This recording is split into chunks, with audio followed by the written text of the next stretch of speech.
अरे कैसे हम भुलाइब संविधानवा हो,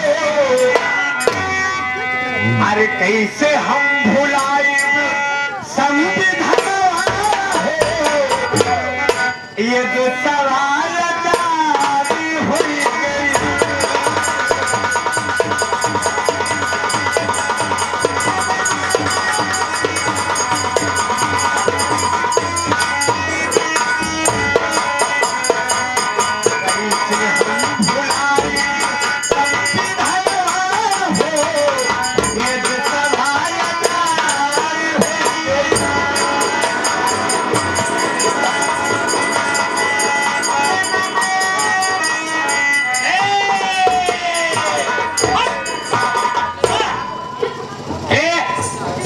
माननीय हमारे चाचा जी, प्यारेलाल गौतम प्यारेलाल गौतम जी, बाहर खुद के ये पंचायती राज के कर्मचारी अच्छा है। ये भैया 51 रुपए का पुरस्कार देते हैं ये बाबा साहेब के गीत पर खुश होकर। हाँ हो, लेकिन घर मालिक के पता नहीं चलता है अपन। भाई घर मालिक किया हुआ ये तो मैं अपने चाचा जी के लिए पर्सनल दे रही हूँ, लेकिन कहना है क्या है? कैसे हम भुलाए संविधानवा हो,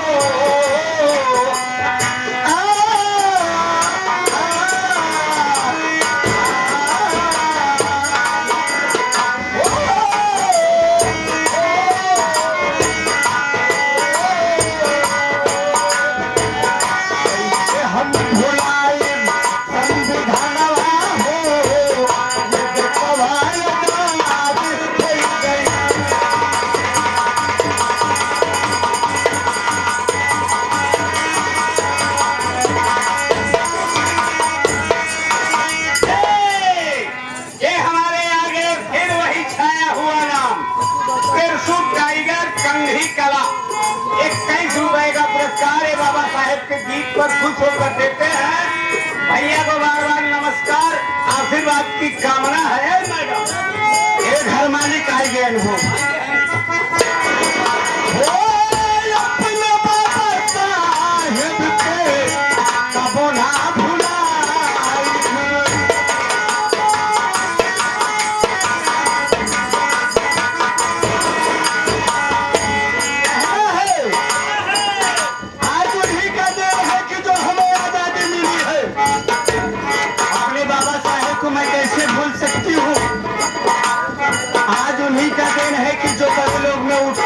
बैठते हैं। यह हमारे बाबा साहेब की देन है। अपने बाबा साहेब के कबो ना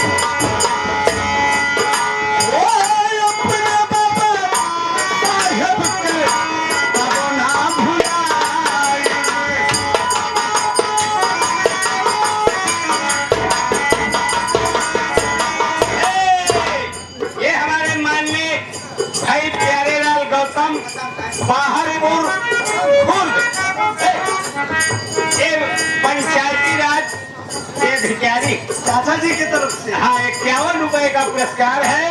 भैया को बार बार नमस्कार, आशीर्वाद की। आओ आओ, हम क्यों आए जा है मालिक कभी सोचत विचारत है, कभी संग ही साथ हो। अपने बाबा साहेब के कबो ना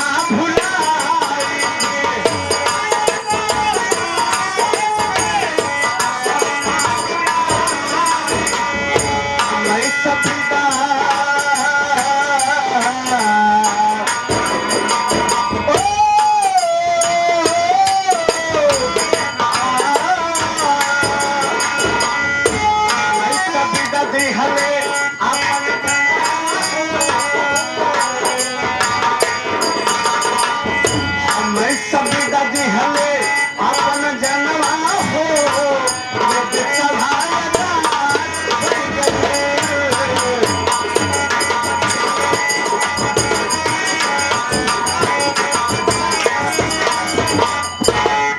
आगे भैया सुगुड्डी उर्फ तेलसू कहा हो। अरे भाई हम का कहीं पैसा नहीं बोलो तुम हमारे काला आ गया है। तेलसू उर्फ सुगुड्डी भैया हम लाजरे पैसा कहा है। हाँ बोले दे उसकी कौन बात है। 11 रुपया का पुरस्कार भैया के बार नमस्कार है।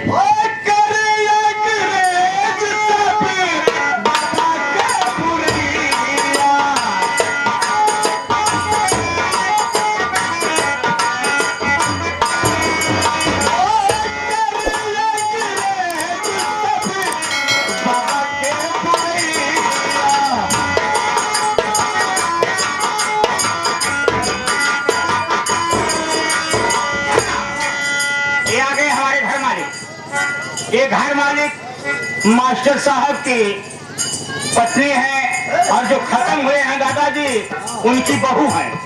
उनके तरफ से 101 रुपया का पुरस्कार है। उन्हें बार बार प्रणाम करता हूँ, आशीर्वाद का कामना करता हूँ। उनके लिए मेरे तरफ से जय भीम जय भारत नमो बुद्धाय। लेकिन कहना है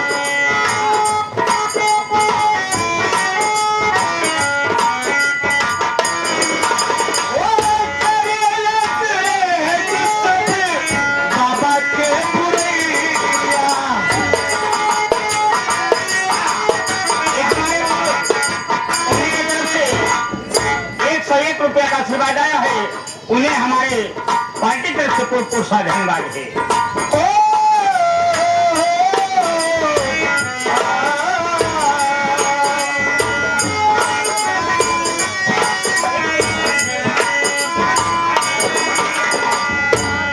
कहना है कि बाबा साहेब को कितना कष्ट था लेकिन फिर भी हम लोग के लिए लड़ते रह गए। ये नाश दी हमें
गौतम रायपुर खोल वाले आई गए फिर वह छाया हुआ नाम ये कहा है ना जाट जवावत एक खेवर बाबा साहेब के गाय के तब जा चाचा जी फिर समय आए चाचा एक खेवर गाय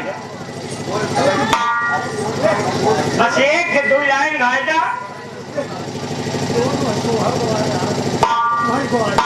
एक छपरैया सुन ला हमारे तरफ से ना है ना सोहर गाय बाबा साहब का सोहर चाचा जी कही भाई हो चला हो। अरे बाबा पैदा भैले महू नगरिया हो जब कहावत तब सुनाए लेकिन 5-6 दिन है। अरे बाबा पैदा महू नगरिया हो बखरिया में भी बात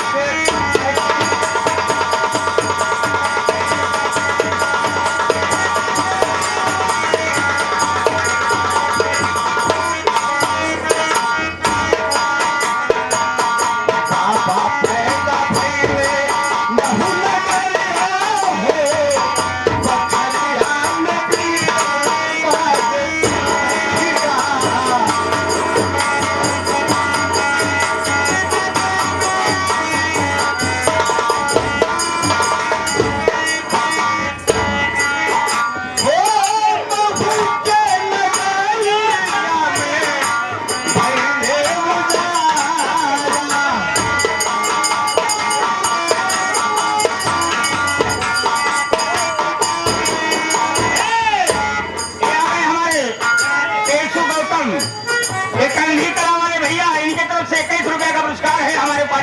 महापुरुषा धन्यवाद है।